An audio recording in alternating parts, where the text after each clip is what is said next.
Hello everyone, this is Dr. Santosh Kumar, Senior Consultant Medical Oncology at Star Hospitals, Hyderabad. Today we would be discussing one of the important concepts about lung cancer. A lot of general public might have doubts regarding what causes lung cancer, how much is the risk of smoking, also what are the symptoms by which we can detect early, and also few myth busting. So lung cancer is one of the major cause of cancer related deaths in India, and this lung cancer risk is ever increasing. One important trend that we are seeing is lung cancer is steeply increasing in non-smokers also.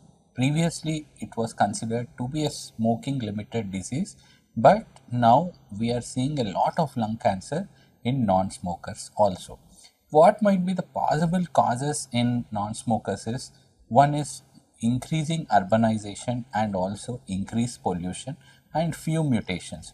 The most important factor that plays an important cause for causing of lung cancer in non-smokers is second-hand smoking or passive smoking. In a study, it was found to have that in women and children who live along with smokers, their chance of developing lung cancer is 20 to 30% more than a person who do not have this history of passive smoking and second hand smoking.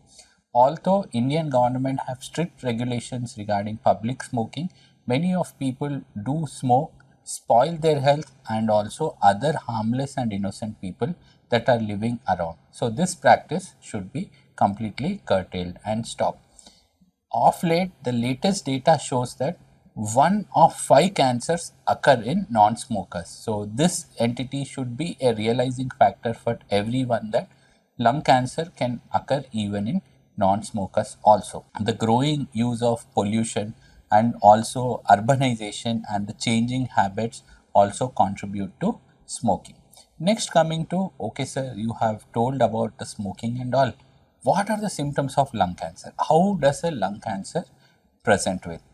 One important startling fact is lung cancer to start with might not have any symptoms, because when there is a small nodule to start with, there might not be any symptoms to start with.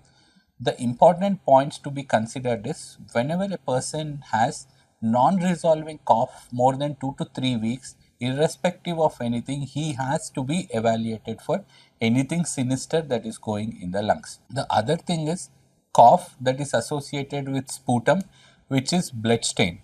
This is one of the important marker for possibility of underlying lung cancer. The other features are change in character of the voice, that is hoarseness of voice, weight loss, loss of appetite. Some scenarios patient would be having shortness of breath because of lung cancer, or there might be water accumulation inside the lungs because of lung cancer.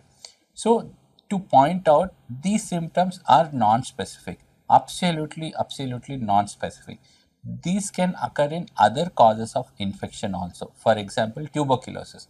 Tuberculosis also have all these symptoms. So it is very important for you people to reach a professional help whenever you have any of these symptoms in the form of non-resolving cough, cough with sputum, cough with blood production, unexplained chest pain, shortness of breath, significant weight loss, loss of appetite, recent change in voice, and also unexplained significant weight loss. Whenever these symptoms occur, you please meet a doctor nearby. There was an interesting study that was done why many cancers, approximately 70 to 80% of the lung cancer, are detected at an advanced stage in India. What might be the reason? The startling fact that was relieved is the approximate duration from the start of symptom to the diagnosis of cancer and meeting a specialist is approximately 6 months. This 6 months is the sweetest time for cancer cell to spread from one part of the body to other part of the body. The important learning point based on this research is, as soon as you get any symptom, please meet a qualified doctor. Extremely important. Don't resort to self-medication. Lot of people will stockpile lot of cough medications at their home. So they use it as and when they get cough. This is absolutely wrong principle, and please don't take any over-the-counter medication from the pharmacies. Each and every symptom should be evaluated in detail to see any underlying problem that is there or not. So coming to the risk factors followed by what are the symptoms, next comes to how do we diagnose a lung cancer. Lung cancer is diagnosed by doing a biopsy. We take a small piece from the cancer and identify under the microscope by a pathologist to see whether it is a cancerous cell, non-cancerous cell. This gives a confirmation of cancer. The other method that we do is whole body PET scan, which is used to stage the lung cancer. That is, where all in the body the cancer cell has spread from one part of the body to other part of the body. It's a snapshot view that gives us understanding where the cancer cell has traveled in the body. With a single investigation, we would know this. By this information, we would understand the stage of lung cancer.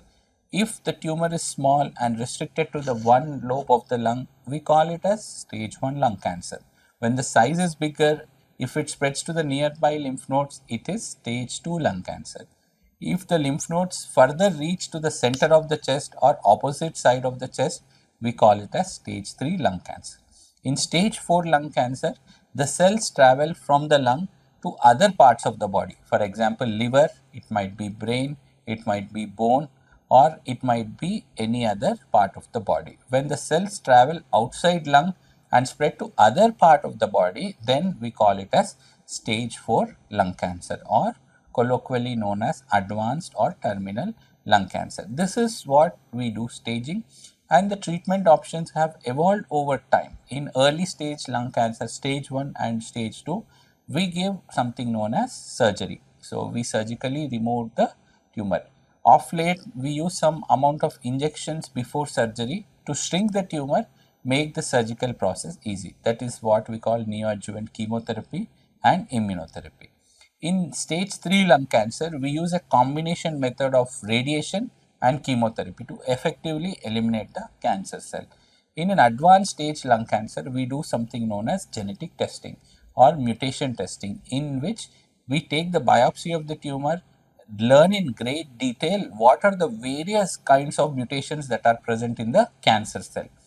Once we identify the mutations, we can give some targeted therapy. Of late, there is growing use of a new kind of methodology in lung cancer known as immunotherapy. Immunotherapy is a kind of medication that boosts our own immune system so that our immunity can go and fight the cancer cell. This is what is called immunotherapy. Immunotherapy is like police informants who inform our immune system, that is the police, to identify the thief, that is cancer. This is what we call as immunotherapy. So with immunotherapy, our own immune system is boosted and the cancer is controlled. This immunotherapy helps in effective control of the cancer without any predominant or problematic side effects that chemotherapy has. So in nowadays, in latest field in lung cancer, we are using a lot of targeted therapy that are oral tablets that we give based on the mutation testing.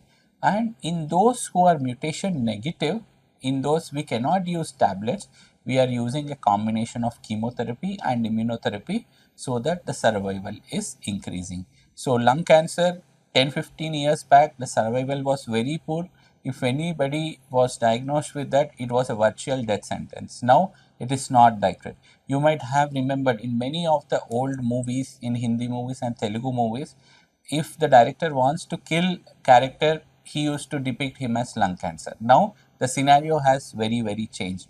We know our own Sanjay Dutt, who has recovered from stage 4 lung cancer. After recovery, he acted in many movies. So that is the tremendous importance of using of advanced targeted therapy and immunotherapy and chemotherapy in controlling and curing these cases.